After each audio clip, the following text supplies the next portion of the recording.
නිරෝගී සුවයක් ලබා දීලා ඉවර වෙලා මේ ආත්මේ විනාශ වෙනවා. අපි ඒක ව්‍යාපාරයක් කරගෙන කන්න හදන්නේ නැහැ පුතේ මම.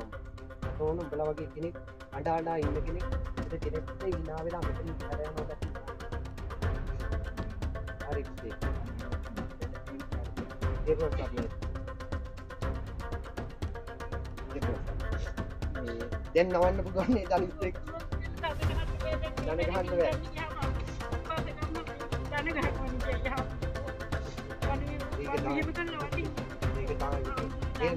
ඒකත් ඉලක් තියන්නේ බෑ. කොහෙන් ගන්දාවේ? සිද්ධින් ඉඳන් අරම මොකක්ද?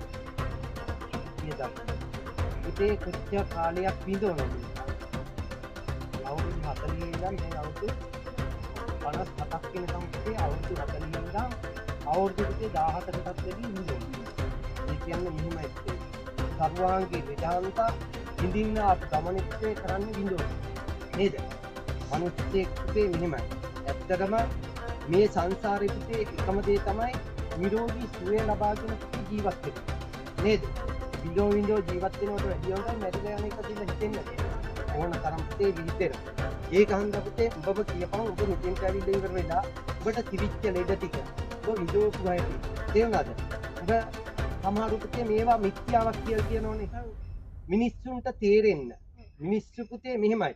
මට ඕන දෙයක් ඕන කෙනෙක් ඕන දෙයක් කියපු දෙයක් පුතේ මං කරන්නේ සද්ධාවෙන් සියලුම ලෙඩු සුවපත් වෙන එක මං කරන්නේ. ඒක බලාගෙන ඉන්න බැරුව මිනිස්සු ඕන දෙයක් කිව්වට කමන්නේ නැහැ. නමුත් අර මිනිස්සෙක් එන එක වළක්වන එක පුතේ ඒක ලොකු පාපයක්.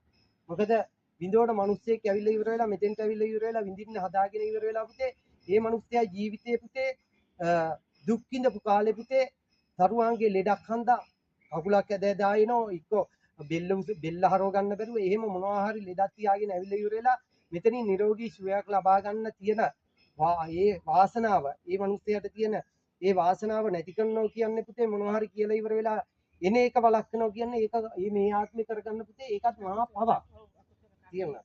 ඒක හන්දා උඹම කියපන් පුතේ උඹ මෙතෙන්ට එනකොට කොහොමද ආවේ දැන් කොහොමද කියලා පුතේ මම දනිත් දෙකට අත තීටි අනිගොඩ උනේ වේද මහත්තයා දකින්න දැකිනේ මම ආයේ බොහොම අමාරුයි අවුරුදු 17ක් තිස්සේ වෙදකම් කරලා හෝමියෝ ප්‍රතිකාර කළා කල්බෝ ඉස්පිතාලේ ගිහිල්ලා පරීක්ෂණ කළා බේත් කළා සල්ලි ඇති පදම් වියදම් කරලා තියෙන්නේ මාව හිඟමන්ටම පත් කළා මගේ දරුවා මට මාසිකට ගාණක් එවනවා ඒකෙන් තමයි මම ජීවත් වෙන්නේ ඉතින් මට බේත් වලටම සෑහෙන්න වියදමක් ගියා ඉතින් දැන් පුංචි අම්මා ආවනේ අපේ පුංචි අම්මා තමයි කිව්වේ පුතේ එයා මෙතෙන්ට ආවට පස්සේ තමයි කෝල් කරලා කිව්වේ පුතේ මෙතෙන්ට එන්න මං ආවා මේ වෙන්න කියලා මං දැන් ආවා ඉතින් දැන් මං ආවේ බොහොම අමාරු වෙන්නේ දැන් මට බඩිය නැග ගන්නත් බැරුණේ දැන් මට ඇවිදගෙන යන්න පුළුවන් දැන් මගේ කකුල් දෙක රිදෙන්නේ නැහනේ දැන් පුතේ මෙහෙමයි ඒකත් එහෙමයි පුතේ දැන් පුතේ මෙහෙමයි වෙන තැන් වලට ගියාට පස්සේ ඇත්තටම පුතේ උඹලට තෙල් දෙනවා බෙහෙත් අහුරක් දෙනවා බොන්න කියලා එක්ක පුතේ එහෙම නැත්නම් ගාන්න දෙනවා එහෙම නැත්නම් පුතේ පත්තු බඳින්න දෙනවා නමුත් මම මෙලව දෙයක් කළාද පුතේ උඹට නෑනේ මට කළත් නේ මං කිව්වේ මහත්තයා දන්නවනේ මට කරපු දේ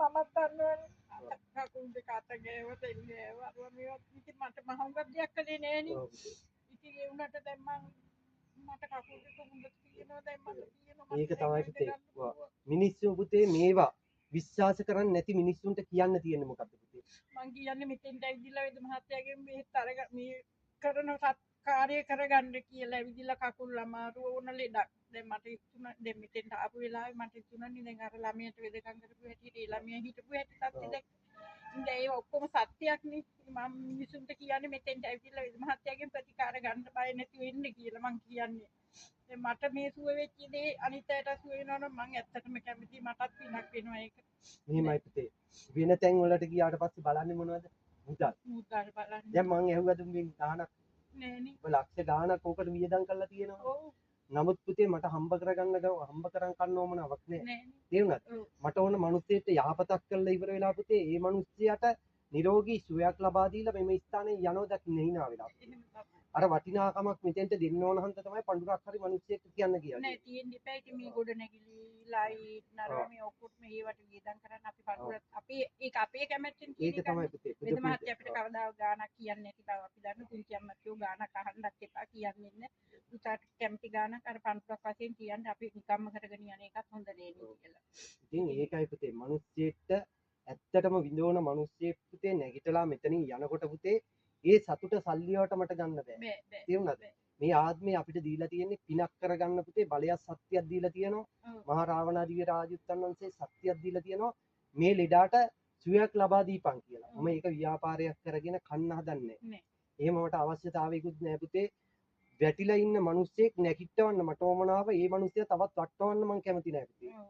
තේරුණාද? ඒකයි. ඒකහන්ද පුතේ මම කියන්නේ ඕනම ලෙඩෙක්ට ඇවිල්ලා ඉවර වෙලා ලෙඩේ සර්වාංගයේ තියෙන ලෙඩේ සුවපත් කරගන්න එක. එහෙමයි. බයක් නැතුව ඇවිල්ලා ඉවර වෙලා ඕන කෙනෙක්ට පුතේ බයක් නැතුව එන්න පුළුවන්. පුළුවන් නේ. තේරුණාද? පුළුවන්. වෙන තැන්වල වගේ කුටු කරගෙන නෑ. ලෙඩ සුවපත් කරන්නෙත් නෑ. තමන්ගේ කෙනෙක් ඉන්න ඕන පුතේ. ඒක හන්දා අද කාලේ පුතේ බයයිනේ. සමහර තැන්වලට යන්නත් යන්න බයයි. බයයි බයයි. යන්නත් බයයි. ඒ වගේම පුතේ මේක ව්‍යාපාරයක් කරගෙන කණේ උන්නේ ඉන්නේ. මිනිස්සු හම්බ කරගෙන කණේ උන් ඉන්නේ මේක. මේක පුතේ මෙහෙමයි. මිනිස්සේ අපහසුතාවයට පත් කරන්න එපා. හොඳ කරන්න බැරි නම් බෑ. පුළුවන් නම් පුළුවන් කියන එක මං කියනවා. තේරුණාද? ඔව්. බැරි නම් බෑ. දැන් අංශභාගයේ ලෙඩෙක් ආවම උදේ පුතේ ඒ ලෙඩා මං කිව්වේ සනීප කරන්න බෑ. වයසත් එක්ක අවුරුදු 4ක් විතර වෙනවා පුතේ. ඉතින් ඒවා පුතේ දැන් කැල්සියම් බැඳිලා අත්තිම හොලෝ ගන්නවත් බැරි එක මට පුතේ මෙහෙමයි සත්‍යයක් දුන්නයි කියලා බැරි දෙය බැරි නම් බෑනේ. පුළුවන් කියලා අපි බාර ගන්න හොඳ නැහැ. මේ මිනිස්සයාගේ කඩා වඩා ගන්න නෙවෙයිනේ පුතේ අපිට ඕන. මේ මිනිස්සයා මෙතෙන්ට බස් එකක හරි වාහනයක දාගෙන එන එකත් පුතේ ඒකත් කීයක් හරි වියදම් කරගෙන එන්නේ. නිකන් බොරුවට මෙතෙන්ට ගෙන්නගෙන ඉවර වෙලා හොඳ කරන්නයි කියලා. අපි නිකන් මේ මිනිස්සයාට බෑ අන්තිමට බෑ කියනවට වැඩිය දැන් බැරි නම් බෑ. එච්චරයි.